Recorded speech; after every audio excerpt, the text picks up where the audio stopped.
유월절 엿새 전에 예수께서 베다니에 이르시니 이곳은 예수께서 죽은 자 가운데서 살리신 나사로가 있는 곳이라. 거기서 예수를 위하여 잔치할세 마르다는 일을 하고 나사로는 예수와 함께 앉은 자 중에 있더라.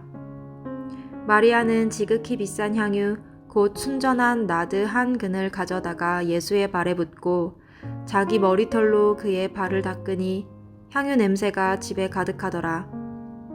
제자 중 하나로서 예수를 잡아줄 가룟 유다가 말하되 이 향유를 어찌하여 300데나리온에 팔아 가난한 자들에게 주지 아니하였느냐 하니 이렇게 말함은 가난한 자들을 생각함이 아니요 그는 도둑이라. 돈괴를 맞고 거기 넣는 것을 훔쳐가미러라. 예수께서 이르시되 그를 가만두어 나의 장래할 날을 위하여 그것을 간직하게 하라. 가난한 자들은 항상 너희와 함께 있거니와 나는 항상 있지 아니하리라 하시니라. 유대인의 큰 무리가 예수께서 여기 계신 줄을 알고 오니 이는 예수만 보기 위함이 아니요 죽은 자 가운데서 살리신 나사로도 보려 함이러라. 대제사장들이 나사로까지 죽이려고 모의하니 나사로 때문에 많은 유대인이 가서 예수를 믿음이러라. 네, 우리가 나눌 말씀은 요한일서 12장 1절부터 11절까지의 말씀입니다.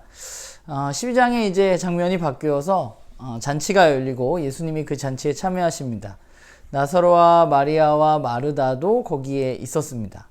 그런데 오늘 본문을 보면 마리아가 이 잔치에 사실은 어울리지 않는 행동을 하죠. 지금 한참 잔치 중인데 갑자기 마리아가 나와서 비싼 향유를 깨고 예수님의 발에 붓고 머리털로 그 발을 닦았습니다. 누가 보기에도 조금 이상한 장면이기는 한 것 같아요. 그리고 당시의 관습으로 보아도 당황할 수밖에 없는 그런 모습이었던 것으로 보입니다. 그러면 마리아는 왜 그랬을까 생각해 보게 돼요. 사실 오늘 마리아가 그런 행동을 한 이유에 대해서 마리아의 이야기는 나와 있지 않습니다. 오늘 본문을 보면 오직 예수님의 말씀이 그녀의 행동의 이유에 대해서 말씀하고 계십니다. 왜 그녀가 그런 행동을 했는지 분명치는 않지만 예수님은 이 마리아의 행동에 대해서 해석해 주시고 계십니다. 예수님 뭐라고 말씀하시냐면 마리아의 향유는 예수님의 장례를 위해서 준비되었던 것이라고 말씀하십니다. 그런데 그것을 장례식이 오기 전에 먼저 써버린 것이죠. 그녀가 정말로 예수님의 죽음을 눈치챘는지 그것을 믿었는지 아닌지는 분명치 않지만 그런데 그 마리아의 행동이 어찌되었건 예수님의 장례를 준비하는 일로 해석되어지고 예수님은 그렇게 말씀하셨다는 것입니다. 그런데 그녀의 행동에 대해서 제자 중에 한 사람이었던 유다가 분개합니다. 왜냐하면 그 향유의 비용이 1년치 월급 정도에 해당하는 굉장히 큰 돈이었고 유다가 보기에는 그 큰 돈을 허비했다고 생각하고 있는 것이죠. 그래서 오히려 그 돈을 가난한 사람들을 돕는 데 썼다면 더 좋았을 것이라고 말합니다. 물론 오늘 본문을 보면 요한복음에서는 이에 덧붙여서 유다의 좋지 못한 의도를 이야기하고 있기는 합니다. 그런데 어찌되었건 오늘 유다는 그 마리아의 행동에 굉장히 화를 내고 가난한 사람을 도와주었어야 한다고 생각하죠. 그런데 중요한 것은 뭐냐면 예수님이 마리아의 행동을 인정해 주셨다는 거예요. 누군가에게는 그게 허비로 보였었는데 그 일이 예수님이 보시기에는 예수님이 가시는 길에 도움이 되는 것이었습니다. 저는 오늘 말씀을 보면서 내가 그 자리에 있었으면 어땠을까라는 생각을 좀 해보았어요. 저는 분명히 그녀의 행동을 이해할 수 없었을 것입니다. 오히려 유다의 의도가 어찌되었건 유다의 말이 훨씬 더 합리적으로 다가왔을 것 같아요. 그런데 생각해보면 신앙이라는 것은 때로는 합리적인 것을 넘어섭니다. 합리적인 것이 언제나 옳은 것이 아닙니다.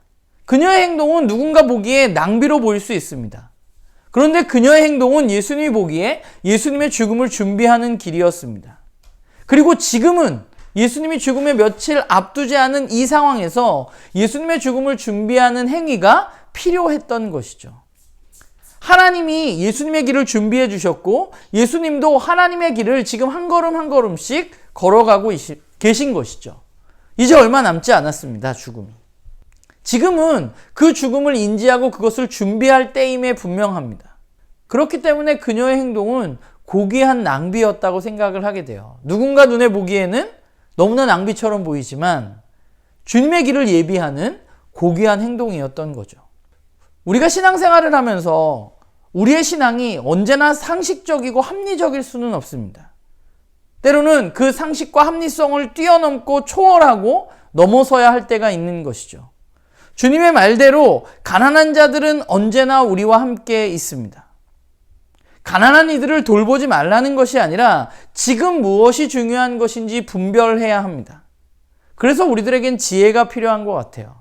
그래서 저는 오늘 말씀을 보면서 저도 그녀처럼 주님의 길을 이해하고 준비하고 그 길을 같이 걸어가는 사람이 되기를 소망해 봅니다.